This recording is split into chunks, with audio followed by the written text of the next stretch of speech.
Hey everybody, how are you doing? I am back. You are back. This is the S. Anthony Thomas Show, episode number 151. Let's just get right into it. I'm not a parent, but I'm an uncle. And I'll be honest with you, I'm a pretty damn good uncle. Everybody will tell you that. I have lots of nieces and nephews. And I'll tell you this, my friend. There's something weird about the title uncle. Now, in your family, it's cool, because I had some cool uncles, and I am, of course, a cool uncle. But in the real world, people latch on to that term a little bit too much. It's overused. Like when people call everybody a genius, and you start going, he's just kind of good at something, or she's just kind of good at something. Let's kind of hold off onto the genius thing until they're actually doing something that other people just can't do. If there's 55 people that can do it as well as you, you're not a genius, okay? Calm down. And it's the same thing with uncle. Stop calling everybody uncle. I have nieces and nephews, and if you're not one of them, don't be calling me uncle. When I was a kid, it was kind of weird when you would see like a lady who was divorced, or the husband died, or the husband just ran off, or some crap like that. And she'd have a guy that would come over, right? And she expected the kids to call that guy uncle. Uncle Frank, right? But the kid has a concept of uncle. Because you have siblings. He actually has actual uncles. Your 3 brothers. So he calls them uncle. And I was got to call this guy uncle. The guy that shows up 3 days a week. Right? Hands you some punk toy he got from the gas station as a kid. Right? And then all of a sudden y'all go into the back room and you turn on some loud music for an hour. And then he walks out putting with his belt buckle open, and you're smiling. And I'm supposed to call him uncle. That ain't an uncle. Because I would hope that my other 3 uncles, my real uncles, would not be doing that, because that would be really weird. So I'm going to call him Mr. Frank. If you marry him, guess what I'm going to call him? Mr. Frank. And if you marry him for a long period of time and he's extremely good to me and extremely good to you, I might throw a pop in there every once in a while, or a Papa Frank. Right? If he's good to you for like 10 years straight, then I'll call him Dad, but that's the deal, okay? So you, sir, put your pants on and get out of my mama's house, Mr. Frank, and that's all you get, punk. Because that's what it's just a weird thing. And the funny thing about it is when you get to a certain age, you become an involuntary uncle to people that you don't even know. You're not a dad. Nobody says dad, but they definitely say uncle. I had street dudes calling me Unc. When I got into my 40s, street dudes started calling me Unc because they knew who I was, right? They knew I was no threat to them. They knew I wasn't going to do anything bad to them, but I'd catch me at the Chinese food store. And if you live in the Northeast anywhere, down in Philly, up here in New Jersey, up in New York, there's these corner stores that are Chinese food stores. There's no place to sit down. There's a counter. There's plexiglass or bulletproof glass. You order your Chinese food. You stand there, right? And then they give you your Chinese food. You pay and then you leave. But you're there for about 7 to 12 minutes or longer, depending on whether or not you called beforehand and ordered your Chinese food, or if you just stopped off and it was kind of an impulse buy. I need some General Tso's chicken. It's not that many people. I'm going to run in there real quick and grab me some General Tso's chicken. How long is this going to take? Now, it could take a long time because other people could have called. You could look in there and see 2 people standing there, but there might be 15, 16, 20 orders in front of you.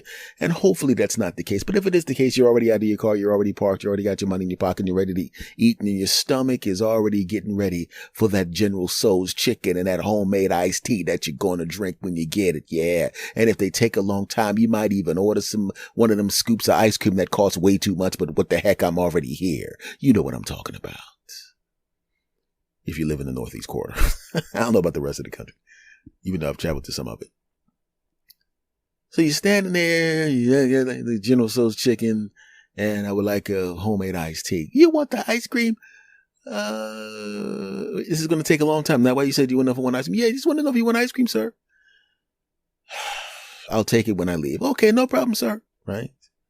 And you see some street dudes in there, and you think that something's going to go down. Maybe something's going to go down.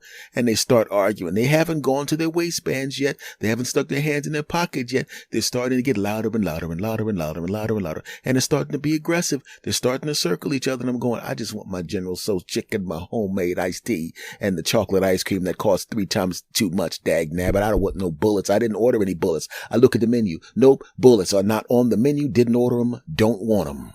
Right? and the tension gets high, right? And normally you don't want to say anything. Maybe you just want to leave, but I can't leave because these two jackasses are by the door. Yeah, I just said my first curse word on the podcast. So what? Shut up. All right. It's not that bad of a curse word. And it was necessary because that's the word that was going through my mind. And that's how tense it was. If they were fighting in the back part of it, it would have been fine. If they were fighting any place else, it would have been fine. But oh man, they're right by the door. I can't cut between them. You ever seen two cats standing there staring at each other?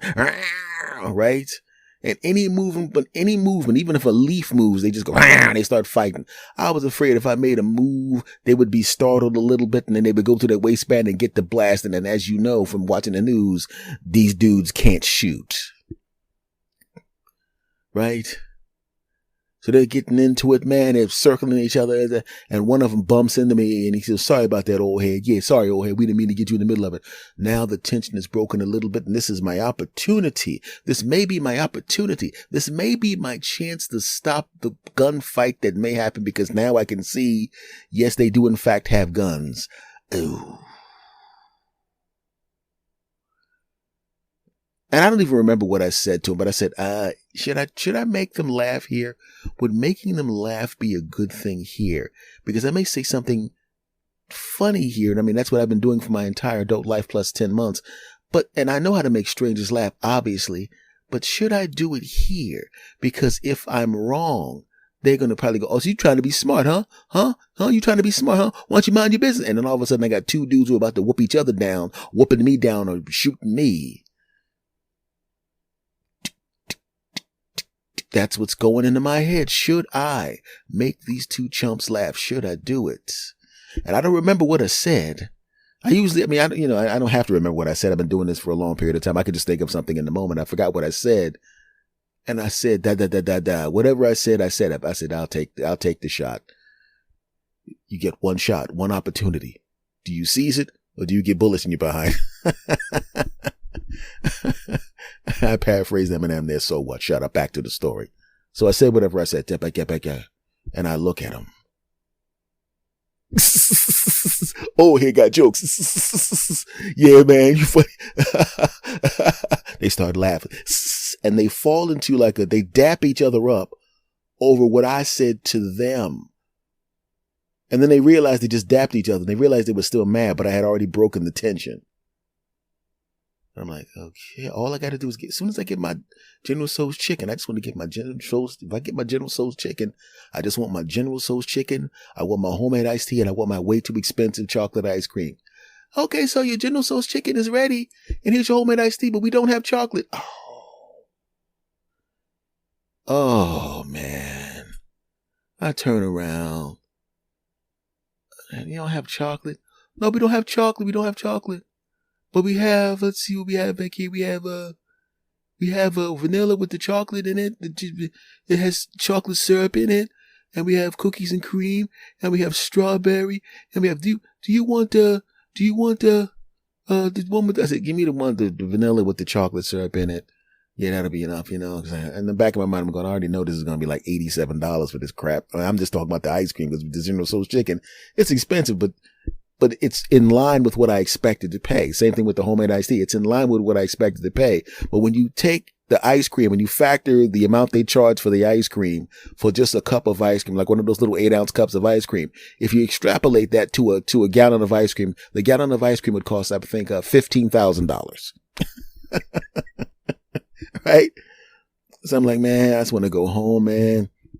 You know, you escape death right here, right? So I get my General Tso's ice cream. I walk up and in the bag, I see the General Tso's ice cream, a whole bunch of duck sauce, soy sauce, all the stuff that I normally have to walk back from the car back into the place to make him put in the bag. But he remembered I was like, it's kind of weird that he remembered to put it in the bag. Oh man, there's a homemade iced tea in there. This one's actually dark. This is not one of the watered down ones that sometimes they give to people when they don't think they're paying attention, you know, because they try to save some money. I get it. Right, so I get a full homemade iced tea. It's not watered down. I get the General Tso's chicken. It's a little heavier than normal. It's a little heavier. What the hell?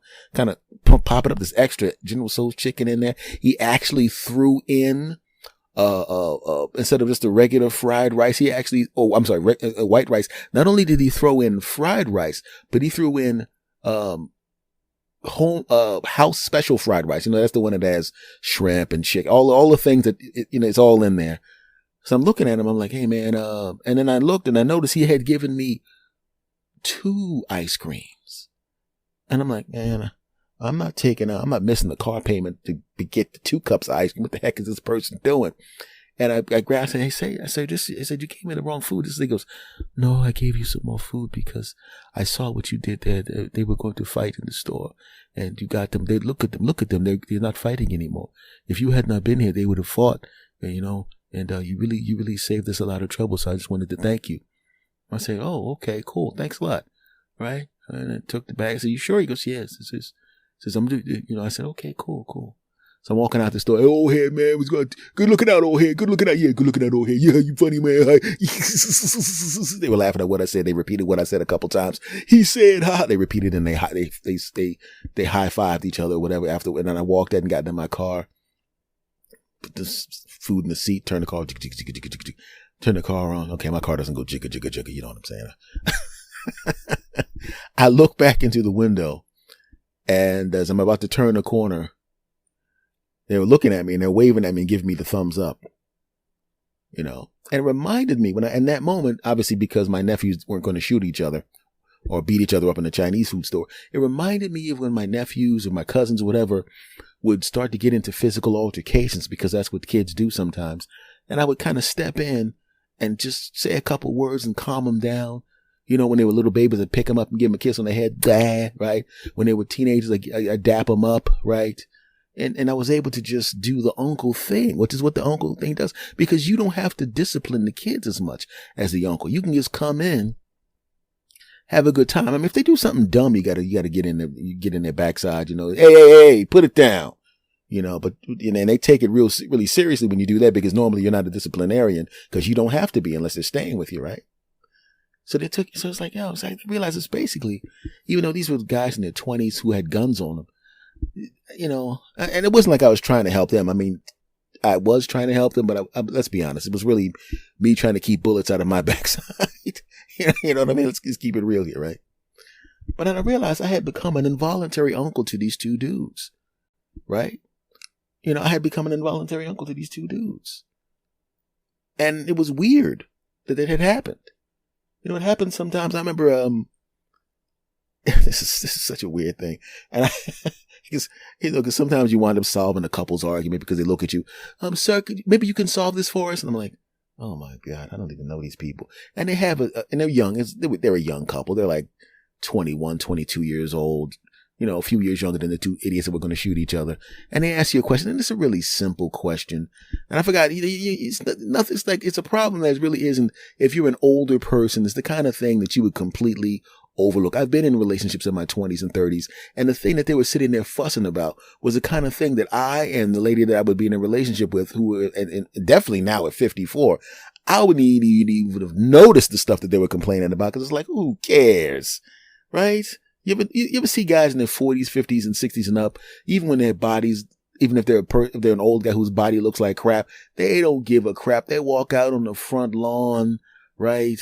Strike a match on their breast. Yeah, that's right. They don't give a crap, right? Open up a beer bottle and they don't give a crap. Hey, you don't care what you, I ain't shaving the hair off my nipples. It's just, I'm 67 years old. That's what happened. Shut up. Right? And I look forward to being that guy. Well, of course I'm going to be in good shape by then, but you know what I'm saying, right? So they ask you the questions, you solve the problem for you. It's effortless and it's not a big deal. You feel proud of yourself, man. They're looking happy. I kept the guys from shooting each other in the Chinese food store a couple of weeks ago. Today, ironically, in the same Chinese food store. Didn't get any free stuff this time, but solved that problem. And there was a guy. Oh my goodness, this is definitely a lockdown, inadvertent uncle thing. And the guy was close to my age.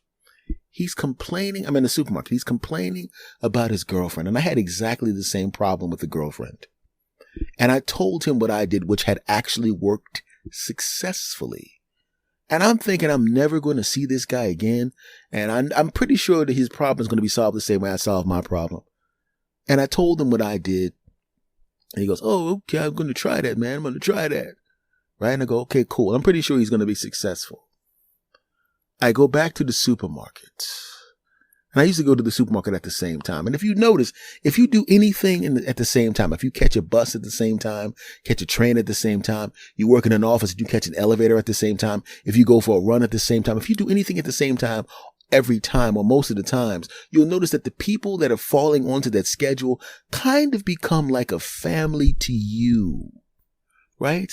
After a while, you start to know about everybody's kids' names. You know about their last names, all this kind of stuff, little bits of information, and you start to build a relationship with you. Essentially what happens is you haven't going upstairs to my office in an elevator family. You see the same 7 people who get on the elevator at the same time. If you have to catch a bus or a train to work, you have your train car family. You usually stand in the same place when you catch a train. Everybody's people of creatures of habit, which means most likely the people standing next to you at that section of the train area are the same people that are standing there, and they see you and they stand closer to you because they're used to you, and they don't identify you as somebody who's going to mug them on the train. So of course they stand around you, and you have your train family. Right? You have your going for a run family. You have your coming outside to sweep the front of the house family. You have your I'm washing my car on a Sunday family. That's what happens. And he became part of my going to the supermarket to get food in the middle of the week family. Right? You do your big shopping. And if you're like anybody else, sometimes during the middle of the week, you do a little light shopping. You grab a little bit of this and a little bit of that. And I ran into him and he comes up to me, hey man, that thing that you said, man, it worked, man. It worked, man. I'm like, great, glad to hear it. And I'm thinking that's the end of it. Little did I know he did everything except come out with an 8x12 legal binder with other problems in his life. Okay, sir, here's some other stuff that's wrong. This is happening with my mom and dad and this, that, and I'm going, okay. Come on, Unc. He called me Unc. He called me Unc. He's about 4 years younger than me, and he called me Unc. Okay, the odds of me running into him again, because I'm going to change when I go to the supermarket. I mean, I don't normally do that. I don't normally change my behavior, but I just don't feel like having this guy. He's literally followed me around the supermarket, asking me questions about things in his life. I don't know his name at this point, and he's calling me Unc. People are looking at us and they think I'm actually his uncle because, he's calling me Unc. Please stop calling me Unc, sir, please. I give him some more advice, right? And this is embarrassing. This is embarrassing, but I did it. I got in line because he seemed to be doing more shopping than me. I grabbed half of the stuff I wanted. I get in line. I buy the stuff. I go, okay, man, take care. Okay, Unc. I get in my car, and I bought stuff that wasn't perishable. Got in my car, kind of squatted down. 4 minutes later, he comes out. He gets in the car 2 cars away. He doesn't know my car look like at this point, thank goodness. He drives off. What do? Get back out the car, go back in and finish shopping and realize, okay, he comes this time of day. I'm flexible. I can come at a different time of day. No big deal. So I come about 2 hours early, 3 hours earlier than I normally would because I just move my schedule around. Not a big deal. I go to the supermarket. His punk behind is in there again. He's now with his girlfriend. He sees me, and I'm going, well, since he's with his girlfriend, he's probably going to add, here they come now. You're the guy that told him to do the floopy floop? Yeah. Thank you, because that was a really good idea because, they give you off. Oh, that's great. Now they're both hugging me. Okay, great. This hug is lasting a long time. This hug is now becoming uncomfortable. This hug is becoming uncomfortable. He stopped the hug. She's still hugging. Okay. This is uncomfortable. I normally... Okay, she's doing the shake hug now, and her breasts are rubbing against my chest. I'm really starting to enjoy this. I really need her to let go. Okay, that's fantastic. Okay. All right. Okay, fantastic. All right. So I walk away and they're following me. And we were wondering, and now they both have out lists now. I'm speaking metaphorically when I say list. He didn't actually have a list and she didn't actually have a list and he didn't actually have a list the first time.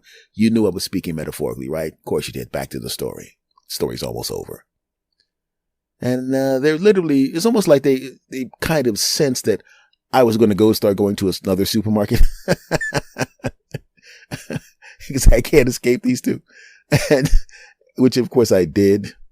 And so it was almost like they almost intrinsically knew, psychically knew, spiritually knew they were never going to see me again.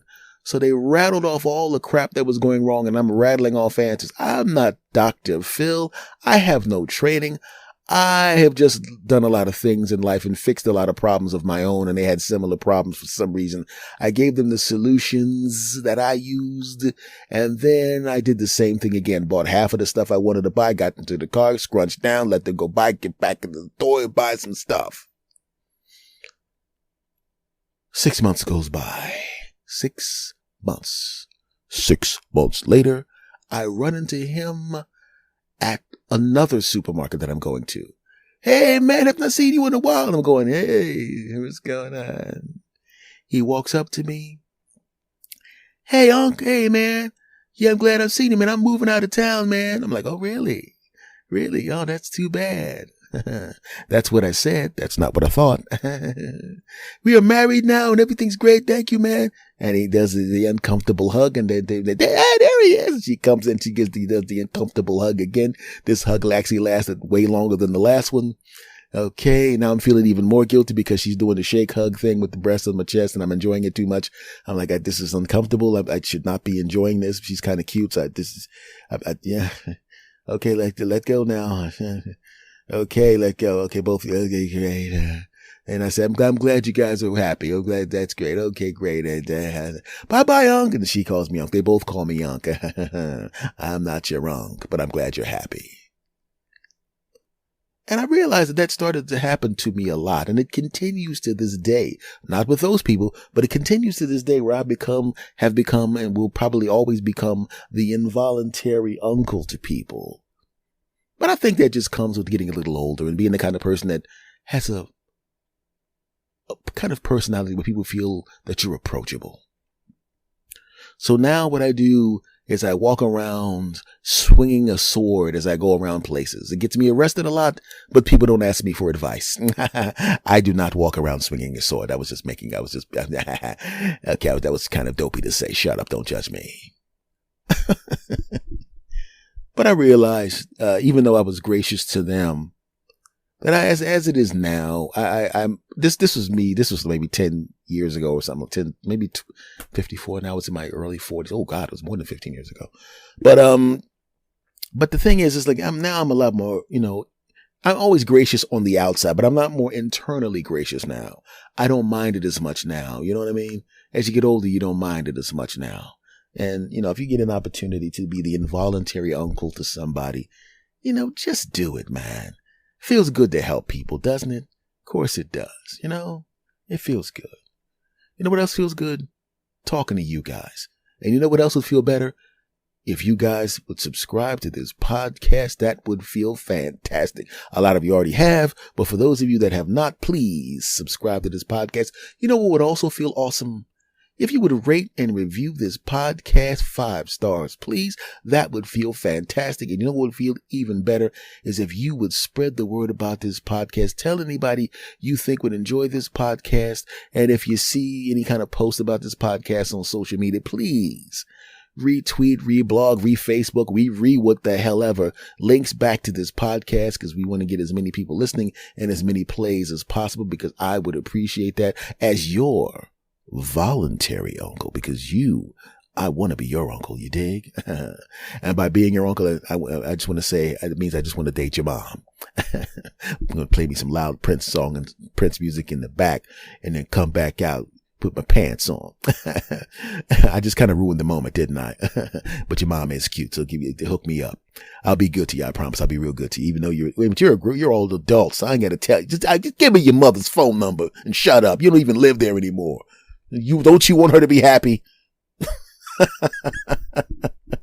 Much love to you all. Obviously, I'm just kidding with you guys and gals. Much love to you all. I appreciate you coming back to listen to the podcast. I appreciate the kind words, my friends.